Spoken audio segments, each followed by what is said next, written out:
All right. So 2024 Ole Miss, they go 10-3, straight up 8-5 against the spread. Net yardage plus 2,799 plus 10, and turnover margin. They average 38.6 points per game. I bet this was a program record too. They only gave up 14.4. I mean, I don't know. I would have to look into that, but I would bet $100 that was a program record, only giving up 14.4 points per game. So recruiting class number 16 overall. Transfer specific, they were the Uno last year, number 4 this year. So still very good, but not quite, as good. 53 commits total, 1 5-star, 24 stars, 30 total transfers, 19 Power 4, 10 4-star transfers, and I will talk about those guys now. Penn State wide receiver Harrison Wallace for his career, 39 games, 84 receptions, 1,221 yards, 6 touchdowns. Last year specifically, 46 receptions, 720 yards, and 4 touchdowns. Number 2, and this is not a ranking. This is just kind of how I wrote them down. LSU transfer edge Deshaun Womack, 20 games in 2 seasons, 21 tackles, 3 TFLs, 2.5 sacks, 5 QB hurries. Arkansas corner Jalen Braxton, 8 starts in 2 years. He played 9 games in 2023 with 20 tackles, 8 pass breakups, but only 2 games last year. And I'm sorry, back in 2023, he also had a 33-yard scoop and score. All right. Next, Arkansas tight end Luke Haas. All right, this is good. This is a good one. He might be the best of these 10. Absolute stud. As a freshman at Arkansas, 16 catches, 253 yards, 3 touchdowns, but he was really starting to ball his last 2 games, and he got a season-ending injury as a freshman. Last year, 12 games, 26 catches, 324 yards, 4 touchdowns. Don't know why he didn't get more targets. All right. Next, Prince Will Humilian, the younger brother of the edge rusher that they got from Florida that graduated last year. He's been at Nebraska for 2 years. 2 years ago, 22 tackles, 5 TFLs, 1 sack. Last year, 13 tackles, 3 TFLs. Next, Oklahoma State wide receiver Deshaun Stribling. Last year, 52 catches, 882 yards, and 6 touchdowns. For his career, 41 games, 161 career catches, 2,153 yards, and 17 touchdowns. Interior O-lineman from Arkansas, Patrick Kutas, 13 career starts, did not play last year, out for the season. UAB interior lineman Delane Townsend, 11 starts as a true freshman for UAB last year. Next, Wake Forest wide receiver Deuce Alexander. Last year, 36 catches, 400 yards, and 2 touchdowns. And last, West Virginia wide receiver Traylon Ray, as a freshman in 23, 18 catches, 321 yards, and 3 touchdowns. Last year, 28 receptions, 426 yards, 4 touchdowns. Before I get to their betting numbers, any thoughts on any of those guys? Well, I think the overflow number of wide receivers and you mentioned the tight end from Arkansas that Lane has lured in the portal. A name you didn't mention who was not a transfer guy, but there are a lot of people think that Caleb Cunningham is ready to play as a freshman. 5-star kid that picked Ole Miss in December he's bona fide now. He was a top 20 national player, and I think the question marks on the perimeter, because with Jackson Dart slinging it last year and a lot of those guys finding a whole lot of success in Lane's offense, I think they are not going to take a step back in any part of the passing game in 2025. Yep. Before I get into the betting numbers, was going to mention Logan Diggs, a running back. He missed all of last year except for 1 game. Assuming he's back healthy, he in 23 at LSU while splitting carries with like at least two other guys. He had 653 rushing yards, 5.3. I'm sorry, 5.5 yards per carry average. And oh yeah, before the betting numbers, let me tell you who's preseason All SEC in Steele's Mag. The kicker, they got a transfer kicker from Western Kentucky, Lucas Carnero, first team All-American last year, 18 of 19 field goals, a long of 56. Preseason second team All-SEC, Sunterrain Perkins, their linebacker, 60 tackles, 14 TFLs last year, 10.5 sacks, 9 QB hurries, 2 fumble recoveries, total stud. Third team preseason All-SEC wide receiver Caden Lee last year, 57 catches, 874 yards, and 2 touchdowns. And the tight end is also third team Daquan Wright, 27 catches, 394 yards, 4 touchdowns. And finally, fourth team linebacker TJ Dottery, 76 tackles, 4.5 TFLs, 4 QB hurries, and 2 sacks. Betting numbers. All right, and I wrote these down on June 18th from FanDuel. 8.5 over -170 on the win total. Under is +138. 13-1 to win the SEC championship game. And I don't know why I can't read my writing right there. And last thing, before we get into the schedule, Phil Steele's national unit rankings. Number 41 at quarterback. That's not high enough. 63 running back, 16 receiver, 54 O-line, 26 D-line, 27 linebacker, 49 secondary, 23 special teams.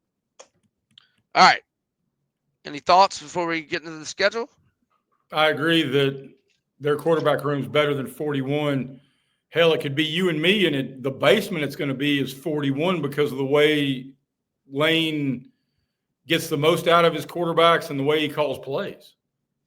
Yeah. And I mean, where is he? Not that I have like a handy list, but I mean, he's got to be top 5 play callers in college football, don't you think? He's certainly top 10. Yeah. Oh, sure. Let me think on that. But if Austin Simmons gets hurt, because the Howard kid transferred, where did he go to? The Raging Cajuns, maybe? I think he did.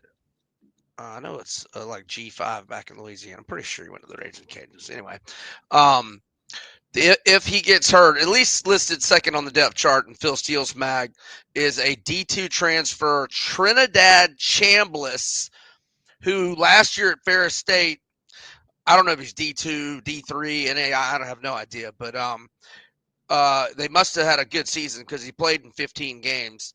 2,925 passing yards, 26-6 TDI-NT ratio. But here's the kicker: 1,019 rushing yards, 6.0 yards per carry average. So legit dual threat quarterback. And by the way, Austin Simmons, 19 of 32 last year, 282 yards, 2 touchdowns, no picks.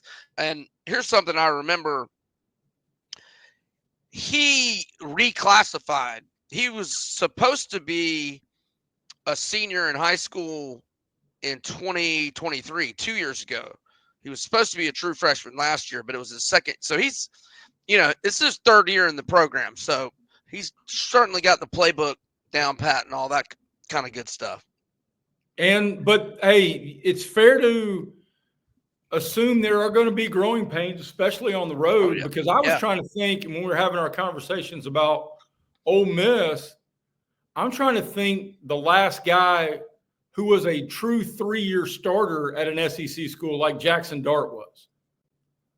Right. Because now with portals, with redshirt sophomores declaring for the draft, I mean, I know you can't one and done it in college football the way you can in hoops, but so few freshmen step on the field, especially at that position. And then to go 3 or 4 plus years. I mean, I know Stetson Bennett was at Georgia longer than Uga 6, but Bo Nix comes to mind as like most recent. Like hey, that was 3 years. Bo Nix, hey, you're right, because then I think he was a 4-year starter before he left to go to Oregon. A 3-year 3 years. starter. Yeah, yeah. I mean, from day one, though. I think he started every game until the last year. He had an injury and was out the last 2 maybe. Was that Harson's first year? Yeah, Maybe? I mean, man, I don't know if Harsin made a bad decision during Auburn. He's the OC at Cal for Wilcox, who's on a boiling hot seat. I like Justin Wilcox, actually. I mean, I like him as a DC, not as an OC, or a head coach. He's great as an underdog. I've always liked him, but golly, lose so many heartbreakers. But cover. All right. What else? Yeah, we need to get going on this schedule. So Georgia State at home, W. Correct. At Kentucky, you talk about a revenge game.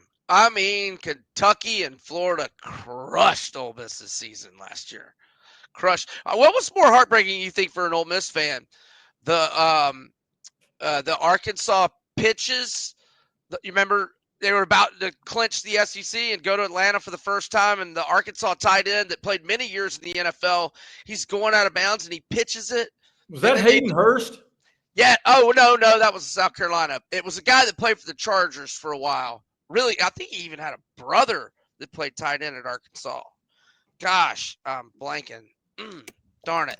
But the running back from Miami ended up eventually after the 4th pitch, and then he had daylight, and that was Hudson Henry? Yes, or maybe Hunter Henry. But Hudson was the other one. Hunter Henry. Yes. And last year was, I think, a bigger disappointment because getting to Atlanta is one thing. Last year, if they don't wet the bed against Kentucky, they're in the playoffs. Yeah. Yep. So I got them winning at Kentucky. I do too. Got them winning at home to Arkansas. Me too. And Tulane, 4-0. Me too. LSU is a true toss-up for me. At last look, FanDuel had Ole Miss -1.5, but I will point out that was earlier in the summer. I know DraftKings had it 2.5. So, and I think I made this statement on this show, or I know I made it a bunch, that I thought LSU and Florida were the 2 most undervalued teams in the games of the year. And every one of those lines has moved against Florida and LSU, with one exception. Florida is still -10.5 to FSU. So I'm gonna hold off and come back to that one. What do you think? I need to look one thing up here. I can tell you, Ole Miss has won the last 2 at home to LSU, and they've covered the last 3. I think it's a complete toss-up game, but I'm gonna go LSU here because who knows what LSU is going to be. If they're coming in 4-0, then that I think could help Ole Miss because that means a win at Clemson and a home win over Florida. But the other 2 are patsies. I think LSU's 3-1, and that's a desperation game. I kind of do too, which is what puts me LSU getting this one. Yep. We haven't done LSU yet, have we? Yeah, we have. We did? I was about to say, we messed up our alphabetical order. Okay, never mind. All right, then an open date, but Washington State also has an open date and a non-conference right there in the middle of October 11th. W for the Rebs. Agreed. At Georgia, Georgia's 9.5 games of the year. I've got that an L. I do too. Yeah, and I'll go back and give LSU that win, so that both of us now have them at 5-2. At Oklahoma, man, that's a tough one. This one screams more toss-up than the LSU game to me because there's so many things at play on what Oklahoma could be right here. Is Oklahoma coming off the Red River game there? No, they're coming off at South Carolina. Anywho, I'm gonna do a slight lean to Oklahoma there. I'm gonna go slight lean to Ole Miss. Okay, so I got them 5-3. You got them 6-2. Yep. South Carolina at home. I'm gonna give that one to Ole Miss, but that's a tough game too. And I originally marked it a swing game. I'm going Ole Miss there too. I know you looked it up. There is no news on the Utah State running back, correct? The transfer that was going to portal to replace Rocket Sanders. Rashul Faison still waiting on the NCAA, and so who knows? They might get back to him in late September. And he should be heading back to school, as Rod Stewart said. I mean, they need him bad. They need him bad. That must be very frustrating waiting on the NCAA for that. Okay, Citadel W. Yes. So I've got them 7-3. Do you have them 8-2? I do. Okay. Florida at home. W. Oof. I think I did Florida. I think I did like a 3-game run where I said they'd go 2-1. Wait a second. 1, 2, 3, 4, 5. That's their 6th straight Saturday playing for Ole Miss. In a stretch that includes South Carolina, at Georgia, at Oklahoma. It's a back-to-back road situation for Florida. They get their open date October 25th. Then they're in Jacksonville for Georgia, at Kentucky, and at Ole Miss. They bust Jacksonville, but, I mean, it is the 3rd week in a row they do have to travel a little bit. It's like an hour, 45-minute bus ride from Gainesville to Jacksonville. So, look, I've said it every time we've talked about Ole Miss, every time we've done quarterback rankings. I can't backpedal now because I've been so high on Austin Simmons from the jump. Right. So I may be dead ass wrong, but I am going to be 100% consistent. Sure. So give me Ole Miss here at home against Florida. I'm going to take the Gators, and then open date in Starkville Friday night, day after Thanksgiving, and games of the year of Ole Miss minus 15.5. I'm giving it to the Rebels. Yeah, me too. And I've got them going 8-4. I think I got them 10-2. Huh. So you have their losses at Georgia and LSU at home? Yes. Wow. Okay. Which puts them in the playoff. Yeah. Now let me ask you this, and I don't here. In fact, let me look up an updated line, because when I wrote it down on June 18th in my magazine, over was minus 170, and I was going to say to you, is that something you would bet over 8.5 at that gross minus 170 price? Well, considering there are a couple of swing games, including a trip to Norman, Oklahoma, and considering how much money our listeners and watchers know that you and I burned on Ole Miss's win total last year, right. I'm going to go once bitten, twice shy on this total. Well, it has moved considerably. It is only minus 138 to the over now, whereas it was minus 170 like 3 weeks ago. I would advise our players, watch this to get below 130, and then I probably will pull the trigger on this, Brian, because if we really feel they've got 2 swing games, and you can't second guess or future guess about injuries or anything like that, because if Austin Simmons goes down, the year's over. But if we think they could split Oklahoma on the road and at Florida and feel pretty doggone good about the rest of them, because, again, the non-conference is cake. 8.5, the only play I would make is on over. I just didn't like the 170 number you tossed out. Right. Yeah. I mean, for me to bet it, I usually have to have a pretty good degree of confidence that I'm 1.5 games different. But a minus 170 price will make me forget about the 1.5 games. Minus 138, maybe minus 130 or less, like you're throwing out there, then yeah, I would do it. Now, well, like I said, the under was plus 138 3 weeks ago. At plus 112, and I've got them going 8-4. No, not going to do that. But I would lean under, and it's plus money. But I doubt I'll